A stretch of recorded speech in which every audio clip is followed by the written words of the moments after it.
Magandang hapon. Para po sa mas maagang paghahanda natin sa pagdating ng bagyong si Uwan ay nagpalabas po ng Pag-asa ang Tropical Cyclone Bulletin number 1 hinggil nga dito sa Severe Tropical Storm na si Uwan. Ito po yung bagyo na may international name na Pungwong na sa kasalukuyan ay nasa labas pa ng ating area of responsibility. So sa latest satellite image, makikita po natin na yung bagyong si Pungwong or tatawagin nating Uwan kapag sa mga oras na ito inaasa natin sa pagpasok sa PAR ay nasa labas pa rin po at napakalayo pa, wala pang direktang epekto sa anumang bahagi ng ating bansa.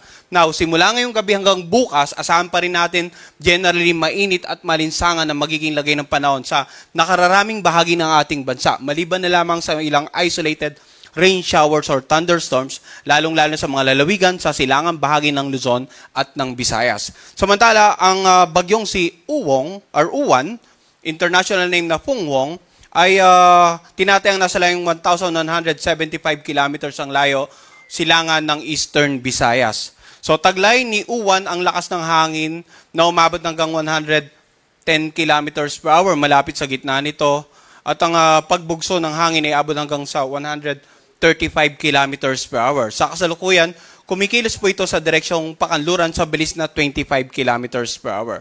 So gaya nga ng binanggit natin, wala pang direktang epekto sa anumang bahagi ng ating bansa ang severe tropical storm na si Uwan. Subalit, dahil nga yung inasa nating paglapit ay minarapat nating mag-issue ng tropical cyclone bulletin sapagkat sa ating forecast track, makikita po natin na inaasahang posibleng pumasok ng area of responsibility si Uwan sa pagitan ng mamayang hating gabi hanggang bukas ng madaling araw. No? At bukas naman ng madaling araw, tinatayang nasa layong 910 kilometers silangan na ito ng Eastern Visayas. Bukas naman ng hapon, Sabado, inaasahan na itong nasa may bandang 650 kilometers east ng Katarman, Northern Samar. So ito po. At posibleng bukas ay maging ganap na typhoon category na po itong si Uwan. At makikita na naman natin, sa susunod na 36 hours, iyon po ay linggo ng madaling araw, posibleng umabot na ito sa super typhoon category sa layong 305 kilometers silangan ng Birac, Catanduanes. Ngayon, gaya nga ng binanggit ko, malayo pa, nagbigay na tayo ng babala, sapagkat pagdating ng 36 hours, posible na pong maramdaman ang epekto nito sa ilang bahagi ng Luzon at ng Visayas. At makikita nga natin sa darating na linggo ng hapon, ay halos malapit na ito dito sa silangang bahagi ng Central Luzon. Central and Southern Luzon. At posibleng sa pagitan ng linggo ng gabi hanggang Lunes ng madaling araw, ay tumama ito dito sa Isabela, Aurora area. At sa darating naman na Lunes ng hapon, nakalagpas na ng landmass ng ating bansa. And then sa darating naman na Martes ng hapon, or Miyerkules ng hapon, ay nandito na siya sa may bandang 295 kilometers northwest ng Itbayat, Batanes. So kung titingnan po natin, in terms of intensity, hindi na talaga natin may sasantabi yung posibilidad na mag-develop ito, mag-intensify further into a super typhoon bago pa mag-landfall sa ating bansa. Kaya yun nga yung babala natin. Tingnan natin yung forecast track, tingnan natin yung area of probability. So anong lugar yung mga dapat maghanda sa possible landfall? Kung titingnan natin yung center track, ito pong Aurora, Isabela, Aurora area. Pero yung sakop ng area of probability, posibleng, is either mas maging maagang landfall somewhere over the Bicol region, or dito sa may bandang Quezon area, or up to the Isabela, Tuguegarao area. So dapat in terms of landfall, hindi lamang itong Isabela, Aurora area ang maghanda, kundi itong mga lalawigan sa silangang bahagi po ng Luzon, kailangan maging handa for possible landfall. Now, ang bagyo po, hindi isang tuldok lamang sa mapa. Ang pinag-uusapan natin dito sa forecast track ay yung tinatayang pagkilos ng sentro. Pero malawak pong bagyo. No? Makikita natin dito sa ating forecast track na ang lawak ng bagyo ay nag-e-extend ng almost 500 to 700 kilometers mula sa sentro nito. So kung ang bagyo natin, just in case, kumilos at tumama dito sa may bandang Isabela, Aurora area, dahil sa lawak ng bagyo, posibleng may nakararaming bahagi ng Southern Luzon ay meron din pong wind signal. Iyan ang rason kung bakit mayroon tayong nakataas na wind signal na sa mga oras ito. Subalit, paalala, no, ang wind signal number 1, sa unang pagkakataon na itinaas sa inyong lugar, ang ibig sabihin po, meron pa tayong 36 hours bago natin tuluyang maranasan ang lakas na hangin na mula 39 hanggang 61 kilometers per hour sa ating lugar. So ulitin ko, yung lead time, 36 hours pa. At kanina, pinakita natin sa ating mapa, sa ating forecast track ng 36-hour position ng bagyong si Uwan, possibly offshore pa rin. That is Sunday ng madaling araw. So, posible na Sabado ng pahating gabi hanggang Sunday ng madaling araw pa maranasan yung aktual na lakas ng hangin dito nga sa lalawigan na southeastern portion ng Quezon.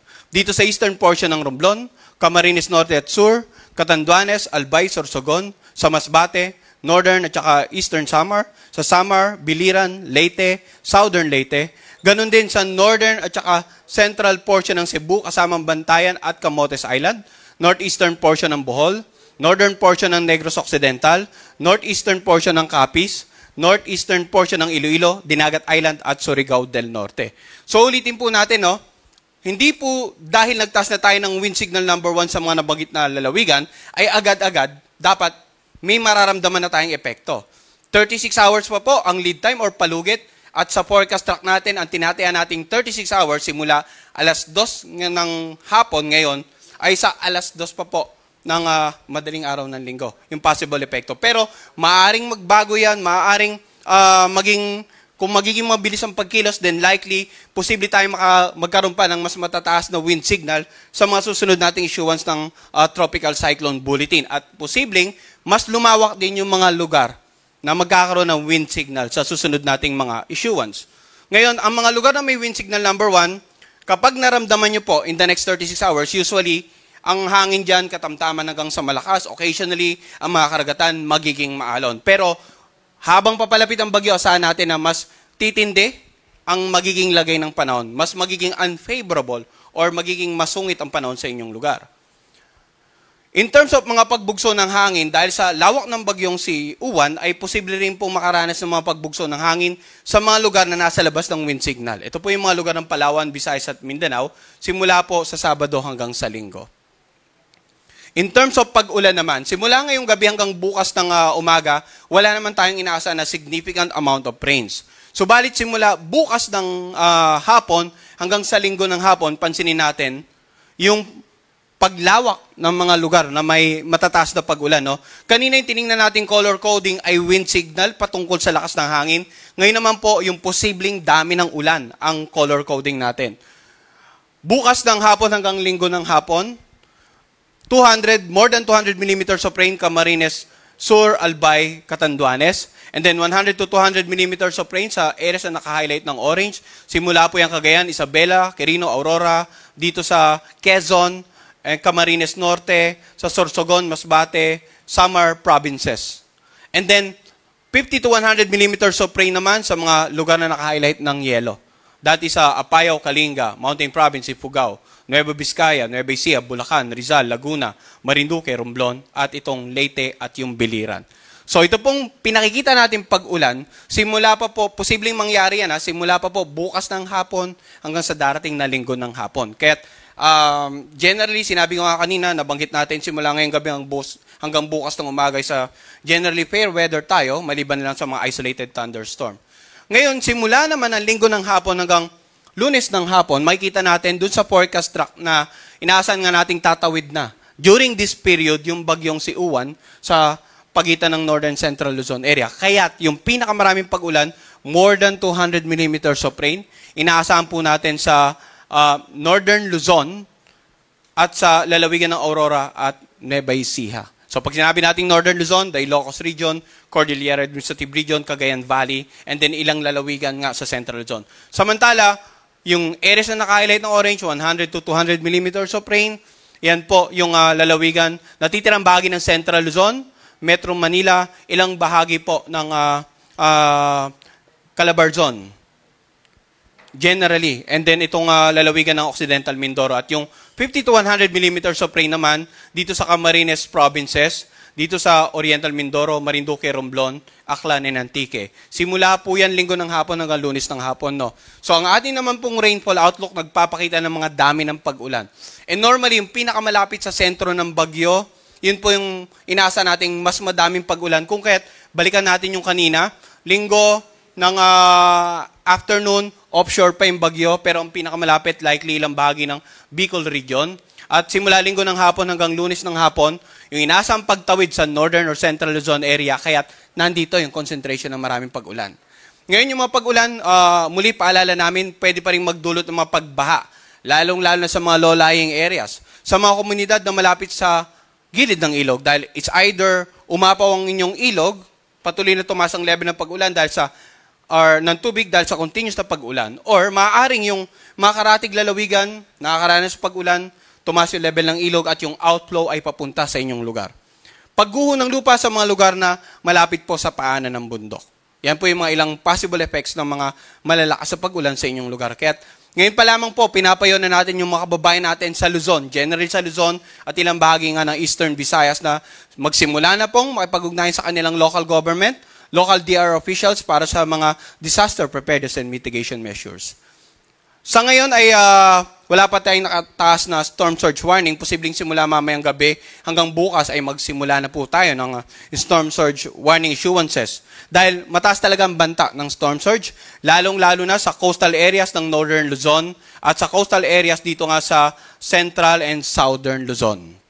Pag sinabi natin storm surge, ito yung daluyong, matataas na pag-alon na dulot ng paparating na bagyo na hahampas sa mga dalampasigan or coastal areas. Wala pa po tayong in-effect na storm surge warning, kaya within the next 24 hours, asahan natin katamtaman hanggang sa maalo ng karagatan dito sa northern at saka eastern seaboard ng ating bansa. Dahil gaya nga ng binanggit ko, malayo pa po yung bagyong si Uwan. Wala pang direktang epekto. Pero asahan po natin, possible mamayang gabi hanggang bukas, magsimula na po tayong magpalabas ng gale warning. Or ito yung babala para sa maalon hanggang sa napakaalong mga karagatan, lalong-lalo po sa eastern seaboard ng Luzon, ng Visayas at ng Caraga region. Dahil sa paparating na bagyong si Uwan, patuloy tayong nagpapaalala ng mga tips para sa paghahanda. Unang-una, makinig sa latest update ng Pag-asa hinggil sa bagyong si Uwan. So ang aming pong Tropical Cyclone Bulletin, makikita sa ating official website, pagasa.dost.gov.ph. Sundan din ang aming official social media accounts. Pangalawa, magkaroon ng community and family plan. In terms of community, gaya nga na nabanggit natin kanina, simulan na po nating makipag-ugnayan sa ating LGUs at local DR officials para sa mga disaster preparedness and mitigation measures. Sa family plan naman, in terms of magkaroon tayo ng pagkukusa, just in case na alam natin na bahain ng ating lugar, lalong-lalo yung mga kababayan nating naninirahan sa mga low-lying areas, malapit sa gilid ng bundok, kung makakapansamantalay, makapanuluyan tayo sa mga kamag-anak natin na naninirahan sa mas safe na lugar. Pangatlo, emergency kit. Maganda po tayo. Pang-apat, lumikas sa mga itatakdang evacuation center ng ating mga local government. And every 6 hours, magpapalabas tayo ng update, Tropical Cyclone Bulletin. Ang susunod po nating Tropical Cyclone Bulletin ay papalabas mamayang alas 11 ng gabi. Yan po muna latest mula dito sa Pag-asa Weather Forecasting Center.